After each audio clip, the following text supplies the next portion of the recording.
하셨습니까? 오늘은 성령의 사람 빌립이라는 제목으로 하나님 말씀 나누고 기도하도록 하겠습니다. 오늘 설교 제목이 뭐라고요? 성령의 사람 빌립 이렇게 되어 있습니다. 빌립이 성령의 사람이다 이렇게 말씀하고 있는 거죠. 오늘 설교 제목에 붙여진 이 빌립의 타이틀은 저 개인적으로도 굉장히 소망하고 갈망하는 부분이기도 합니다. 성령의 사람이 덕관. 참 그렇게 되고 싶거든요. 참 성령의 사람 되고 싶은데 완전한 성령의 사람으로서 좀 예수 그리스도가 이 몸에서 존귀케 되어지는 그러한 소망이 정말 간절한데요. 참 쉽지 않습니다. 여러분들은 어떤지 모르겠어요. 여러분들도 아마 모두가 성령의 사람이 되고 싶은 그런 간절한 아마 소망이 있을 거라고 봅니다. 오늘 여러분 이 성령의 사람 빌립을 통하여서 하나님께서 지난 시간에 일컬어서 오늘 이 말씀에도 보면 하나님이 정말 하나님의 구원 역사에 큰 일을 하나 또 이루고 있는 것을 우리가 살펴보게 돼요. 오늘 그 내용을 우리가 좀 볼 텐데요. 지난 시간 빌립을 통해서 사마리아 성에 복음이 전파되고 또 그 소식을 들은 예루살렘에서 사도들 그러니까 베드로와 요한을 파송해서 그것이 정말인가를 살펴보고 사마리아 성에 예수를 믿는 사람들에게 사도들이 안수함을 통하여서 그 사마리아 성에도 성령이 임한 사건을 우리가 살펴보았습니다. 여러분 사마리아 사람들도 사도들을 통해서 성령을 받았다라는 것은 무엇을 의미한다고 그랬습니까? 유대인들에게 사도들에게도 마찬가지였죠. 당시에 사마리아인들은 어쨌든 이방인과 똑같은 사람들이거든요. 그리고 철천지 원수죠. 한마디로 더 모든 다른 이방인보다 사마리아 사람들이 더 철천지 원수라고 할 수 있는데 그래서 개취급하는 자들이잖아요. 그런데 사도들을 통하여서 그들에게 사도들에게 부어진 유대인들에게 부어진 유대인들 가운데 예수님을 믿었던 제자들에게 부어진 성령이 동일하게 사마리아 성 사람들에게도 부어졌단 말입니다. 그래서 그것을 통하여서 여러분 확인한 게 뭐예요? 예수를 믿는 모든 사람은 이방인이고 유대인이고 할 것 없이 모두가 다 하나님의 상속자가 되는구나. 우리 모두가 지체가 되는구나. 우리 모두가 약속에 참여한 자가 되는구나. 그것을 확인했던 사건이 바로 사마리아 성의 사도들을 통하여서 성령이 임한 그 사건이었습니다. 오늘은 주님께서 성천하시기 전에 하신 말씀, 우리 사도행전 1장 8절에 보면 오직 성령이 너희에게 임하시면 너희가 권능을 받고 예루살렘과 온 유대와 사마리아와 땅끝까지 이르러 내 증인이 되리라 그렇게 말씀하신 부분에 있어서 마지막 부분 땅끝까지 이르러 내 증인이 되리라 한 이 부분에 대한 내용을 이제 살펴보게 돼요. 이 역사도 누구를 통해서 이루어지느냐 하면 빌립을 통하여서 오늘 이루어집니다. 우리가 그 이전 시간에 본 내용들은 뭡니까? 사도들을 통하여서 유대에 온 예루살렘과 온 유대에 복음이 전파되어지는 과정을 살펴보았다. 그죠? 그리고 지난 시간에 빌립을 통하여서 이방인 취급하였던 사마리아에 복음이 전파되었고 그러니까 예루살렘과 온 유대와 사마리아와 여기까지 이미 복음이 전파된 부분으로 이제 설명을 했었어요. 그죠? 그리고 오늘 빌립을 통하여서 땅끝까지 이르러 내 증인이 되리라 그렇게 말씀하신 주님의 말씀이 어떻게 성취되고 있는가에 대한 내용을 우리가 살펴보도록 하겠습니다. 여러분 먼저 26절 말씀을 보면 주의 사자가 빌립에게 말하여 이르되 이렇게 시작하고 있습니다. 여기서 이제 주의 사자는 성령과 밀접한 관계가 있습니다. 성령께서 빌립을 인도하심에 대한 강조가 오늘 본문에 쫙 펼쳐져 있거든요. 그러니까 주의 사자에게 빌립에게 말하도록 성령님께서 이제 지시하고 계신 내용이라고 할 수 있죠. 주의 사자가 성령의 지시하심을 받아서 빌립에게 여러분 어떻게 이야기하고 있습니까? 남쪽으로 향하여 예루살렘과 가사로 내려가는 길까지 가라 그렇게 지시를 하고 있습니다. 이것은 성령의 이제 지시라고 우리가 보면 될 것 같습니다. 왜냐하면 빌립을 오늘 사용하여서 땅끝까지 복음을 전하는 일에 성령께서 이 사건을 주도하고 있기 때문에 그렇습니다. 그리고 이 길은 광야다 그렇게 말씀을 하고 있지요. 사실 이 길이 쉬운 길이 아닙니다. 오늘 주의 사자를 통해서 빌립으로 하여금 예루살렘으로 내려가서 예루살렘과 가사로 내려가는 길까지 가라 그렇게 말씀하고 있단 말이죠. 예루살렘에서 핍박이 일어나서 빌립이 사마리아로 올라간 것이지 않습니까? 지도를 보면 예루살렘보다 북쪽에 있는 것이 사마리아거든요. 그런데 주의 사자가 다시금 남쪽으로 내려오라고 이야기하는 거예요. 남쪽으로 내려와서 서해 쪽으로, 그러니까 가사 쪽으로. 가사는 여러분 어느 지역입니까? 블레셋 사람들이 사는 지역이거든요. 거기로 내려가는 길까지 내려가라 이렇게 이야기해요. 그러니까 한 100km 정도가 됩니다.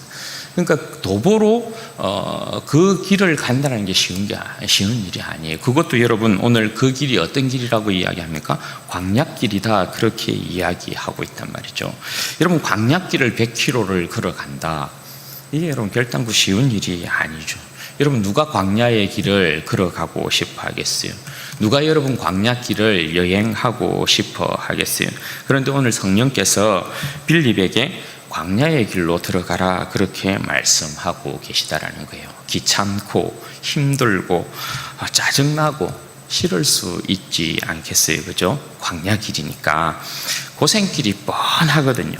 그런데 여러분 빌립이 어떻게 해요? 빌립이 아무 말 하지 않냐고 그 광야길을 내려가는 것입니다. 여러분 27절 말씀에 보면 빌립이 오늘 주의 사자의 이 음성에 순종해서 광야길로 이렇게 쭉 내려가서 예루살렘과 가사로 내려가는 그 길까지 이루고 있는데요. 27절에 보면 일어나 가서 보니라고 되어 있죠.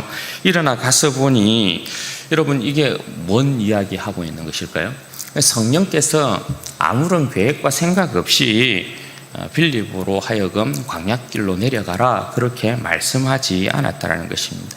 여러분 우리의 인생이 때때로 주님께서 광야길로 내모시는 모는 경우가 있잖아요. 그죠? 참 싫죠. 힘들기도 하고 괴롭기도 하고 광야길로 내몰린다 싶으면 사실 불평과 원망이 그냥 자연스럽게 우리 가운데 찾아오기도 하거든요. 그런데 여러분 그 광야길을 성령과 함께 통과하면 어떤 일이 일어납니까? 정말 힘들고 어려운 길인데요. 고생길인데 성경은 광야의 길을 성령과 함께 통과하게 되면 그 뒤에 펼쳐지는 아름다운 그림들을 이야기하고 있는 것을 봐요. 여러분 성령과 광야길을 함께 이스라엘 백성들이 통과해서 이룬 곳이 어디예요? 가나안 땅이에요. 성령과 함께 광야길을 통과했기 때문에 젖과 꿀이 흐르는 가나안 땅이 그들 가운데 펼쳐졌던 것을 우리가 보게 돼요. 여러분 성령과 함께 예수님께서 광야에서 마귀의 시험을 이김으로 말미암아 일어난 일인 거예요. 성령과 함께 예수님께서 광야에서 마귀의 시험을 이기심으로 말미암아 예수님께서 그 백성의 왕으로서의 본격적인 천국의 복음을 전하고 사역을 감당할 수 있었다라는 것이에요.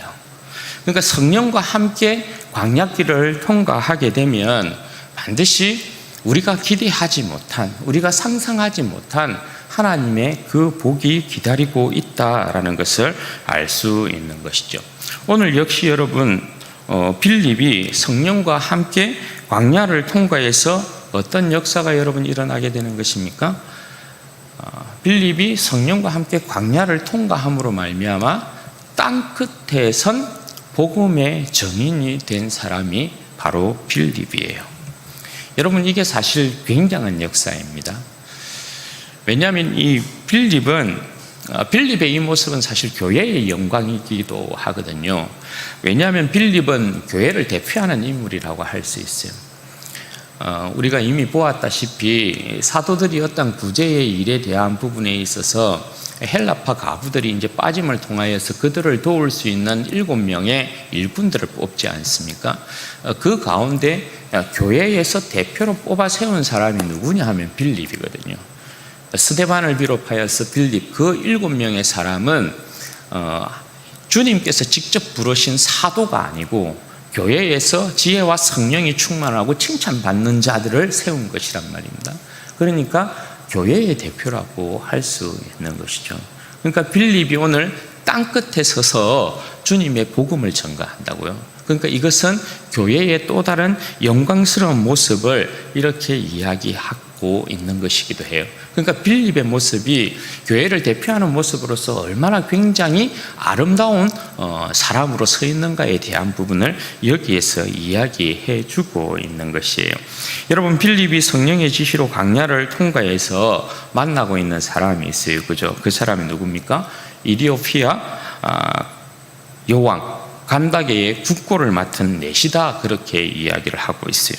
그러니까 빌립이 광야를 거쳐서 오늘 누구를 만나냐 하면 이디오피아의 여왕 간다게의 국고를 맡고 있는 넷이를 만나고 있거든요. 이 사람은 어떤 사람이냐 하면 땅끝에서 온 사람이에요. 땅끝에서. 이 내용을 보면 빌립이 오늘 에티오피아의 여왕의 이 내시를 만났다라는 이 부분이 그냥 단순하게 내시를 만나고 있는, 그냥 일개 나라의 단순한 황관을 만나고 있는 그런 내용을 이야기하고 있는 것이 아니라는 거예요. 이 사람은, 이 내시는 간다게의 국고를 맡고 있는 사람. 그러니까 지금으로 치면 요즘 흔한 그 말로 윤핵관, 이렇게 핵관이에요. 핵관. 중심에 있는 사람이, 권력의 중심에 서 있는 사람이라고요. 그럼 여러분, 이 사람이 오늘 예루살렘으로 이렇게 찾아와서 하나님을 예배하고 이제 다시금 자기 고국으로 돌아가는 길에 있단 말입니다. 여기에 배경이 되는 곳이 어디냐면 열왕기상 10장이 이 오늘 본문 내용의 배경이 되는 것입니다. 여러분, 열왕기상 10장에 보면 어떤 일이 있냐면 스바의 왕이, 스바가 지금으로 치면 이디오피아를 이야기하는 거거든요. 스바의 왕이 솔로몬의 지혜를 듣기 위하여서 솔로몬을 찾아오는 사건을 열왕기상 10장에 기록하고 있는 것을 보게 돼요. 그죠? 스바의 왕이 솔로몬의 지혜를 듣기 위하여서 그 땅에서부터 솔로몬에게 찾아오는데, 그 열왕기상 10장에 보면 이 스바의 왕의 방문을 솔로몬 왕의 지혜를 듣기 위해서 만국에서 솔로몬에게 이렇게 오거든요. 모든 이제 조공 바칠 것들, 예물 바칠 것들을 가지고 만국에서 솔로몬을 찾아온다고요. 그 만국에서 찾아오는 왕들 가운데 가장 마지막에 찾아오는 왕이 누구냐면 스바의 왕이에요.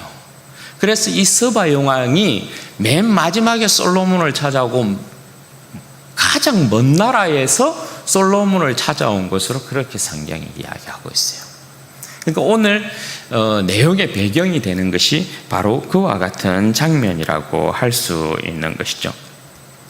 그러니까 여러분, 지금 이 이디오피아 여왕 간다게의 국고를 맡은 내시가 여호와에 대한 신앙을 가지고 예루살렘으로 와서 하나님 앞에 예배하고 다시금 돌아가고 있는 이 장면은 뭘 이야기하는 거예요? 이디오피아까지 어떻게 됐다라는 거예요? 여호와에 대한 신앙이 전해졌다라는 걸 전제하는 것이죠. 여호와의 신앙이 이디오피아까지 전해지지 아니하였으면 오늘 이 이디오피아의 여왕 간다게의 국고를 맡은 내시가 예루살렘으로 올 수 없었을 것이란 말이에요. 그러면 이 여호와에 대한 신앙이 누구로부터 전해졌겠느냐? 그 조상이 누구라는 거예요? 바로 스바 여왕이라는 거예요. 그렇게 우리가 생각해 볼 수 있는 것이죠. 그렇게 여러분, 이 내시가 여호와의 신앙을 가지고 예배하러 왔다가 본국으로 내려가는데 자기 수레에서 이사야 53장을 펴서 읽고 가고 있었던 것입니다. 그렇게 내려가고 있는데 성령님께서 오늘 빌립에게 어떻게 이야기합니까? 그 내시에게로 가까이 가라, 그렇게 이야기하는 거예요. 여러분, 이 빌립이 내시에게 가까이 간 이 장면이 그냥 쉬운 장면은 아닙니다. 왜냐하면 이 내시는 권력의 중심에 있는 사람이에요. 그러니까 이 사람이 수레를 타고 이렇게 그러니까 지금으로 치면 뭐라고요? 리무진을 타고 이렇게 가고 있는 상황이라면 그러면 호의가 굉장히 했겠죠.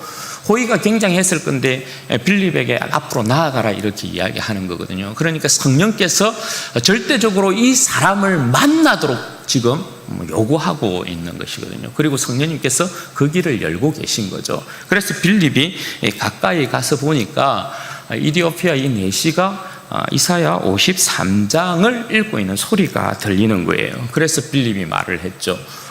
이 내용을 깨닫느냐 이렇게 물으니까 내시가 어떻게 대답합니까? 가르쳐주는 사람이 없는데, 지도하는 사람이 있는데 내가 이것을 어떻게 깨달을 수 있겠느냐, 이리 올라와서 앉아라, 그렇게 빌립을 초청합니다. 그래서 빌립이 그 자리에 앉아서 어떻게 해요? 예수님의 복음을 이제 전하기 시작하는 것이죠. 그래서 빌립의 이 전도를 통하여서 이디오피아 내시가 예수님을 구주로 영접하게 되죠. 그래서 가다가 보니까 물이 한 곳에 있는 거예요. 이디오피아 내시가 세례를 받으면 안 되겠느냐, 그렇게 고백을 하고 있죠. 여기 보면 37절 말씀에 보면 없음이라고 되어 있죠. 그런데 여러분 각주에 보면 37절에 보면 빌립이 이르되 내가 마음을 온전히 하여 믿으면 가하니라. 대답하여 이르되 내가 예수 그리스도께서 하나님의 아들인 줄 믿노라, 이렇게 되어 있어요. 그죠? 이거는 이제 어떤 사본에는 있고 어떤 사본에는 없고, 이걸 이제 이야기하는 거거든요. 그러니까 어떤 사본에는 이런 말씀이 기록되어 있다라는 거예요. 어쨌든 이디오피아 내시가 세례를 받는다는 건 여러분 뭐예요? 예수 그리스도에 대한 신앙을 고백했다라는 거죠. 그래서 빌립이 어떻게 해요? 이디오피아 내시에게 세례를 줍니다. 그리고 세례를 주고 난 이후에 어떻게 되어요? 성령님께서 빌립을 또 다른 곳으로 인도해 가고 이디오피아 내시는 자기 길로 기쁘게 갔다, 그렇게 말씀을 하고 있습니다. 여러분 이 내용은 뭘 이야기하냐면 빌립을 통해서 땅 끝에서 온 내시에게 복음을 전거케 하심으로 주님의 복음이 교회의 대표인 빌립을 통하여서 어떻게 땅끝까지 구원의 복음이 전거되었느냐, 그것을 말씀하고 있는 거예요. 여러분 서바 여왕이 솔로몬을 방문했을 때는 뭐예요? 솔로몬의 지혜로 말미암는 여호와의 신앙을 전가한 것이거든요. 그런데 실질적으로 오늘 여기에서 이디오피아 내시가 이사야 53장을 특별히 읽고 있단 말입니다. 고난받는 종, 고난받는 메시아를 통한 제사함으로 말미암는 온전한 구원, 온전한 복음 전거, 그것은 서바 여왕 때 일어난 일이 아니에요. 그런데 여러분 때가 되어서 하나님께서 완전한 지혜의 총지이신 예수 그리스도를 이 땅 가운데 보내시고, 하나님의 완전한 지혜이신 예수 그리스도의 십자가를 땅 끝에서 온 사람에게 전하는데, 그 주인공이 누구예요? 그 복음을 전하는 주인공으로 오늘 성령님께서 빌립을 사용하고 있는 거예요. 그러니까 여러분 땅 끝에 복음을 전하는 일에 있어서 오늘 영광스럽게 쓰임받고 있는 사람이 바로 빌립이라고 할 수 있는 것입니다. 그리고 여러분 빌립은 내시에게 세례를 주고 난 이후에 다시 어떻게 해요? 성령께서 빌립을 인도해 가시거든요. 39절 말씀 보십시오. 둘이 물에서 올라올 때 주의 영이 빌립을 이끌어간지라. 내시는 기쁘게 길을 감으로 그를 다시 보지 못했고 빌립은 아소도에 나타났다 그랬어요. 그리고 여러 성을 지나다니며 복음을 전하고 가이사라에 이르니라, 이렇게. 그러니까 이 장면은 여러분 뭐예요? 성령께서 빌립을 여기에 뿅 저기에 뿅 이렇게 나타내게 했다라는 거예요. 그런데 여러분 이 지역이 어느 지역이에요? 성령께서 빌립을 오늘 첫 번째 이디오피아 내시에게 세례를 주고 난 이후에 헤어지게 만드는 성령께서 어디로 이끌었다고요? 아소도로 이끌었다고 이야기하고 있어요. 아소도. 그리고 난 다음에 빌립이 여러 곳에 여러 성에 복음을 전하고 가이사라에 이르렀다, 이렇게 이야기해요. 예루살렘이 여기에 있으면, 요 정도에 있으면 이 아소도는 가사가 요 정도 있고 아소도는 요 위에 있어요. 아소도는 조금 위에 있고 그 다음에 더 위에 있는 게 가이사라예요. 그러니까 가이사라로 가기 전까지 아소도에 나타나서 여러 성에 복음을 전하고 가이사라까지 갔어요. 그러면 이 지역은 전체적으로 어떤 지역이냐면 블레셋 지역이에요. 여러분 그럼 블레셋은 여러분 어떤 지역이에요? 블레셋은 이스라엘 백성의 영원한 숙제가 아니겠어요? 이스라엘 백성이 단 한 번도 온전하게 정복하지 못한 지역이 블레셋 지역이에요. 다윗 때 반짝 항복시켰다가 계속해서 이스라엘 백성이 어떻게 하지 못하고 항상 이스라엘을 괴롭혔던 백성들이 블레셋 백성들이에요. 항상 보면 전쟁이 블레셋과 이스라엘 백성 가운데 많이 나타나잖아요. 그죠? 그런데 오늘 성령님께서 어떻게 했다고요? 성령님께서 오늘 빌립을 어떻게 해요? 가사에 예루살렘과 가사로 내려가는 길 가운데서 에디오피아 내시를 만나게 하고 아소도에 나타나게 하고 여러 성에게 블레셋 여러 성읍에 복음을 전하게 하고 가이사랴에 이르게 했다. 이렇게 말씀하므로 복음으로 말미암아 이 블레셋 지역을 완전히 정복한 모습을 이렇게 그려주고 있어요. 이스라엘 백성은 그 이전에 다윗 때도 여러분 블레셋을 어떻게 정복합니까? 잠깐 정복해서 칼로 정복하는 거거든요. 그런데 오늘 성령의 사람 빌립을 통하여서 예수 그리스도를 통한 원수의 완전한 정복을 어떤 식으로 나타내요? 십자가의 복음으로 원수를 정복해내는 그런 그림을 지금 여기서 그려주고 있어요. 이것이 여러분 오늘 빌립을 통한 성령의 사람 빌립을 통한 주님의 이 복음이 땅끝까지 어떻게 전해졌는가에 대한 내용을 말씀하고 있는 내용이에요. 그럼 사도행전 9장부터 우리가 다음 주부터 보게 되는 사도행전 9장부터는 뭐냐? 사도 바울을 통한 세계 구원의 역사가 어떻게 펼쳐졌는가에 대한 내용을 시즌2로 이야기하고 있는 게 9장 이후로부터의 내용이라고 할 수 있어요. 그럼 여러분 오늘 이 본문을 통해서 우리 두 가지 정도 살펴보려고 해요. 첫 번째, 여러분 성령과 함께하는 광야의 길을 두려워하지 말자라는 거예요. 여러분 성령께서 인도하시는 광야의 길은 그 길이 비록 사실 인간들에게는 우리들에게는 비록 두려운 길이고 험난한 길이고 힘든 길이고 괴로운 길이고 그저 가시밭과 같은 그런 길일 수 있습니다. 그런데 여러분 그 길 끝에는 우리가 항상 기억해야 될 건 뭐예요? 그 길 끝에는 반드시 주님께서 예비해 놓으신 아름다운 열매가 있다라는 것입니다. 여러분 성령께서 오늘 나의 인생을 붙들고 있다라는 거 여러분 믿으십니까? 여러분 성령님께서 여러분의 인생을 붙들고 있는 한 지금 여러분들이 삶이 어떤 분들은 정말 광야의 길을 내가 걸어가고 있는 듯한 그러한 모습일 수 있겠죠. 그런데 여러분 성령께서 붙들고 있는 한 우리의 인생은 절대 광야에서 죽지 않는다. 광야에서 여러분 버려지지 않는다. 성령께서 우리의 인생을 붙들고 있는 한 일어나 가서 보면 순종하고 따라가 보면 주님께서 지시한 그 길로 가다 보면 그 길 끝에 뭐가 있다고요? 반드시 성령께서 우리의 인생을 향하여 가지고 계신 선한 열매가 있다라는 것이에요. 반드시 성령으로 말미암는 새로운 역사가 우리의 인생 가운데 펼쳐진다라는 것을 여러분 꼭 기억하시면 좋겠어요. 그걸 여러분 기억하고 있으면 내 인생이 내가 아닌 성령께서 나를 붙들고 내 인생이 앞으로 나아간다고 생각하고 있으면 주님의 선한 역사를 위하여서 내 인생이 걸어가고 있다라고 생각하면 우리는 절대 이 세상 가운데 실패할 이유 없어요. 이 세상을 두려워할 이유도 없다라는 것. 왜냐하면 우리는 반드시 이길 것이기 때문에 반드시 주님께서 우리에게 좋은 것 주시고자 하고 계시기 때문에 우리는 그것을 반드시 보게 된다. 그러니까 성령과 함께하는 광야의 길을 결단코 두려워하지 말라라는 것이에요. 그리고 두 번째, 성령의 사람으로 복음의 영광 가운데 아름답게 쓰임받자라는 것입니다. 여러분 땅 끝에 있는 우리라고 할 수 있거든요. 우리가 복음을 받았잖아요. 사실 우리가 있었던 곳은 여러분 사실 복음이 전거되지 않는 것은 다 땅끝의 개념이에요. 우리는 땅끝에서 주님의 영광스러운 복음을 받았어요. 우리는 여러분 어떤 사람들이었어요? 죽어 있었던 백성이었다, 그죠? 죽어 있었던 우리에게 예수 그리스도의 생명의 빛이, 생명의 복음이 우리 가운데 전거됨으로 우리가 복음을 받아들이게 되었어요. 그 복음으로 말미암는 생명을 얻게 되었어요. 사도가 전한 복음이 아니다, 그죠? 사도들을 통하여서 사도들을 돕는 제자가 일어났고 그 제자를 통하여서 복음이 전거되고 교회가 교회에게 계속해서 복음을 전거함으로 여기까지 왔어요. 그래서 우리가 복음을 받았던 것이에요. 여러분 우리가 복음을 받아둠으로 말미암아 예수 그리스도로 말미암는 새로운 생명으로 탄생했어요. 예수 그리스도를 믿음으로 말미암아 새로운 생명으로 태어났다라는 건 여러분 뭘 이야기해요?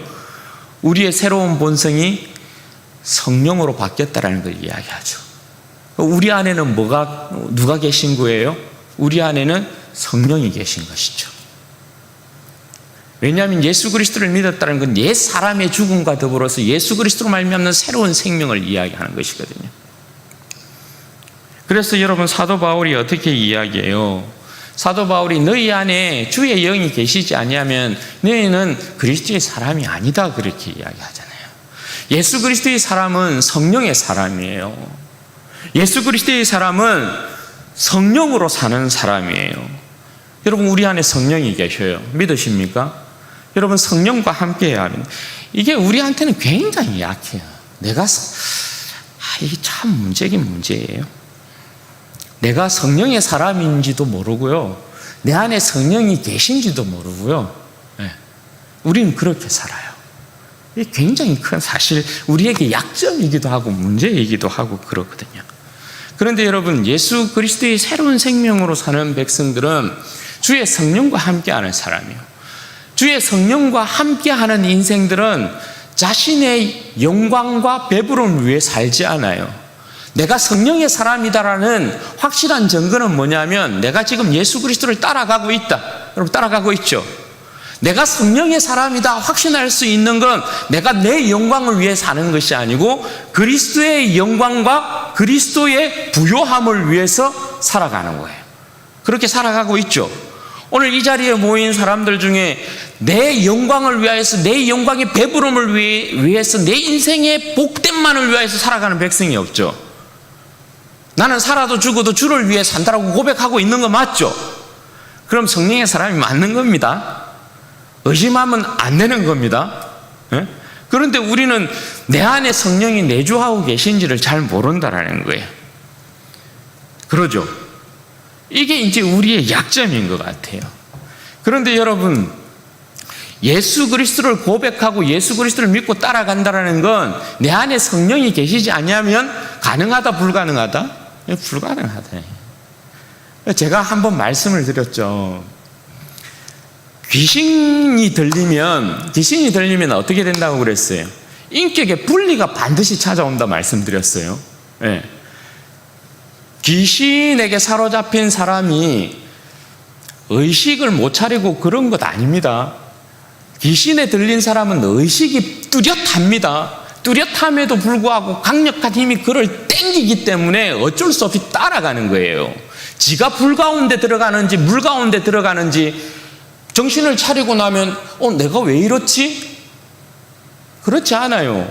다 알아요. 귀신 들린 사람은 그걸 다 안다니까요. 간혹 장난치는 인간들이 있어요. 귀신을 들려서 내가 뭔가 무아지경에 빠져서 뭔가 귀신 들렸을 때 나의 행동을 전혀 알지 못하는 듯 그렇게 장난치는 사람들이 있어요. 그거 여러분 장난치는 거예요. 네. 귀신 들린 사람이 자기가 한 행동들이나 그런 것들을 모르지 않습니다. 왜냐하면 의식이 뚜렷하기 때문에 그래요. 단지 뭐예요? 끌려가는 거거든요. 그런데 여러분, 성령이 우리 가운데 오시면 우리의 인격과 어떻게 한다고요? 연합을 이룬다고 그랬어요. 성령은 우리 가운데 오시면 반드시 우리의 인격과 연합을 이루어요. 우리의 인격과 연합을 이루면 성령님께서 항상 여러분 어떻게 합니까? 이건 어떻게 여러분이 구분하시냐면, 죄를 지을 때 여러분 죄 앞에서 여러분들이 이 죄를 지을까요 말까요 한번 하나님 앞에 기도해 봐요. 여러분들의 인격은 반드시 죄를 지을 때 한번 짓고 말지 이럴 수 있어요. 그런데 성령님은 절대 노합니다. 절대 안 돼라고 이야기합니다. 그런데 여러분들이 죄를 짓는 쪽으로 가면 여러분 어떻게 될까요? 여러분 반드시 죄를 지어요. 성령님께서 말리지 않습니다. 네. 왜냐하면 성령님은 항상 인격적이셔요. 그런데 여러분들이 성령님이 노할 때 안 돼, 돌아서 라고 할 때 여러분들이 돌아서면 여러분 어떻게 돼요? 절대 죄 지을 일이 없어요. 죄 넘어질 일이 없다고요. 그럼 문제는 뭐예요?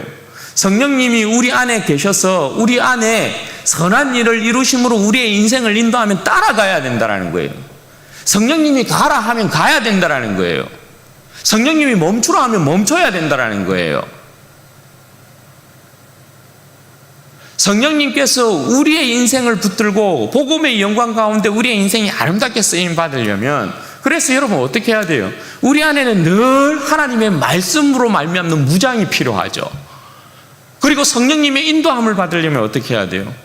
늘 주님 앞에 기도하는 모습이 필요하죠. 왜? 기도는 뭡니까? 내 힘으로는 안 된다라는 거잖아요. 우리는 때에 따라 돕는 은혜를 구하기 위하여 하나님의 은혜의 보좌 앞에 나아가는 거잖아요.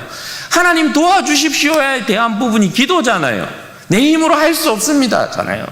그러면 성령님께서 내 인생을 붙들고 성령님께서 하나님의 말씀 가운데 우리의 인생을 인도해 나가시는 거죠. 그러면 우리는 순종함으로 나아가는 거예요. 그러면 뭐예요? 성령의 사람이 되는 거예요. 그런데 이 부분이 우리가 굉장히 약하다라는 거예요. 약하다라는 거. 우리는 왜냐하면 지금까지 우리는 끊임없이 성령님의 음성을 무시하며 살았거든요. 여러분들은 히브리서 기자가 이야기하는 오늘날 성령께서 들리시는 주님의 음성을 여러분 어떻게 들으십니까? 여러분도 오늘날 성령께서 우리에게 말씀하신다라고 여러분 믿으십니까? 성령님이 어떻게 말씀하시나요? 성령님이 여러분 음성을 들으시나요? 주님의 말씀이 선포되면 거기에서 성령의 음성을 들으시나요? 우리 왜 소그룹에 제가 항상 거기다가 쓰나요? 네. 오늘 말씀을 통하여서 들으신 성령의 음성은 무엇입니까? 제가 항상 그렇게 써놔요. 오늘 말씀을 통하여서 주님께서 나에게 어떤 말씀을 주셨어요? 나로 하여금 어떤 말씀을 깨우치게 만드셨어요? 나로 하여금 어떻게 회개케 만들었어요? 어떻게 결단하게 만들었어요? 그걸 인정해야 된다니까요. 그걸 성령의 음성으로 인정해야 된다니까요. 주님의 말씀이 선포되면 설교자가 전한 하나하나의 말씀이 다 성령의 음성이다 이게 아니고 주님께서 말씀을 선포하면 그 말씀 가운데 나에게 주는 말씀의 깨우침이 있잖아요. 그죠? 그 깨우침을 성령의 음성으로 듣는 거예요. 그걸 받는 것입니다. 왜냐하면 성령의 음성은 하나님의 말씀과 절대 분리되지 않아요. 말씀에서부터 끊임없이 음성을 들리시는 거거든요. 우리에게 음성을 들릴 때 성령께서 그의 음성을 들릴 때 말씀에 서서 말씀을 기초로 하여 우리에게 말씀하시는 거거든요. 말씀이 아닌 그 어떤 음성을 우리에게 들리신다? 그건 성령의 음성이 여러분 절대 아닙니다. 말씀과 반하는 어떠한 음성을 들리신다? 어떠한 일을 하게 만드신다? 그건 절대 여러분 성령의 음성이 아니에요. 그럼 여러분 계속해서 이런 부분도 훈련이 필요할 것이라고 봐요. 여러분들이 하나님의 말씀을 읽으면, 말씀을 들으면 그 말씀 가운데 묵상하면 성령님께서 탁 떠오르게 하는 그 말씀과 성령님께서 내 귀에 들리신 그 음성을 가슴에다가 새기고 그렇게 주님 살아가겠습니다. 종에게 말씀하셨으니 종이 그렇게 살아가겠습니다. 여러분 성령을 쫓아 살지 아니하면 우리가 오늘 빌립처럼 성령의 사람으로서 그리스도의 복음과 그 영광을 위하여서 절대 살지 못해요. 하나님의 이름의 거룩이 내 인생을 통하여서 그 이름이 거룩히 여김을 받으시고 주님의 나라가 나를 통하여서 이루어지고 주님의 뜻이 나의 인생을 통하여서 이루어지는 거 절대 여러분 그거 볼 수 없어요. 성령으로 함께 하지 않는 사람은 성령과 함께 하지 않는 사람의 특징이 뭔 줄 아십니까? 자기가 선한 일을 하고도 이것이 하나님 앞에 영광이 된다라고 생각하지 않아요. 이런 사람들의 특징은 뭐냐면 이런 일을 해놓고 어떻게 하냐면 그냥 내가 뭐 한 건데 자기의 어떤 힘으로 한 거로 생각하고 그냥 작은 일로 치부해요. 왜냐하면 그 자신을 완전히 주님 앞에 드리고 있지 않기 때문에 그래요. 여러분 우리 안에 거하시는 성령님을 근심시켜서는 안 돼요. 주님 앞에 내가 죄를 짓게 되면 성령님께서 늘 근심하고 탄식합니다. 여러분 그렇지 않아요? 주님 앞에 범죄하면 여러분 안에 계신 성령이 아이고 이놈아, 아이고 이놈아 그렇게 하지 않아요? 네? 자녀들이 부모님 말씀 이렇게 안 들으면 부모님이 항상 그러잖아요. 아이고 이놈아 이놈아 그렇게 하잖아요. 맞죠? 네. 여러분 우리가 주님의 뜻 가운데 있지 못하면 우리가 주님 앞에 이렇게 딱 나와서 기도하면 성령님께서 반드시 단식하셔요. 아이고 이놈아 이놈아 언제 언제 고칠래 언제 사람 될래 그러신다고요. 그런데 여러분 우리 안에서 반대로 주님 앞에서 선한 일들을 막 감당하면 어때요? 막 기쁨이 막 샘솟죠. 성령께서 주시는 막 하나님의 기쁨이 막 부어지죠. 내가 고생하는데 왜 기쁠까요? 성령께서 부어주시는 하나님 기쁨이 막 부어지는 거예요. 그래서 주님은 내가 수고한 것보다 더 많이 기뻐하게 만들고 하나님의 은혜를 누리게 만들고 그런 것이거든요.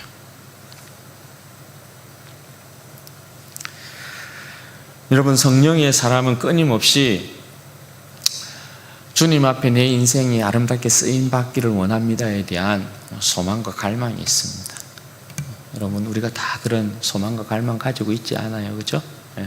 바라기는 우리 사랑하는 모든 성도들이 성령의 사람 되시기를 바랍니다. 성령의 사람 되셔서 하나님의 말씀이 친히 나를 인도하는 그러한 삶으로 나아가게 되시기를 바라고 나를 위해 사는 것이 아닙니다. 성령께 이끌리는 사람은 절대 자신을 위해 살지 않습니다. 복음의 영광을 위해 삽니다. 그래서 나는 살아도 죽어도 주님의 것입니다에 대한 고백이 그 사람에게는 항상 흘러나오게 되는 것입니다. 복음을 위해 살지 아니하고 자기 자신을 위해 사는 사람에게는 이런 고백이 절대 흘러나오지 않습니다. 그러나 오늘 하루도 복음을 위하여 산 사람에게는 내가 살아도 죽어도 주님의 것입니다에 대한 고백이 자연스럽게 흘러나오는 것입니다. 바라기는 우리 사랑하는 모든 성도들이 성령의 사람으로 온전히 주님의 복음과 영광 가운데 아름답게 쓰임 받으시기를 주님의 이름으로 축원드립니다. 같이 기도하겠습니다. 여러분 이 시간에 기도할 때에 그렇게 기도하십시다. 성령님께서 여러분 우리와 항상 함께 하십니다. 성령님께서 우리의 영혼을 버리지 않습니다. 왜냐하면 예수 그리스도의 사람이기 때문에 그렇습니다. 예수 그리스도를 주로 고백하는 사람들 성령님이 함께하고 있는 사람입니다. 성령님과 함께하는 삶 가운데 광야의 길을 두려워할 필요는 없습니다.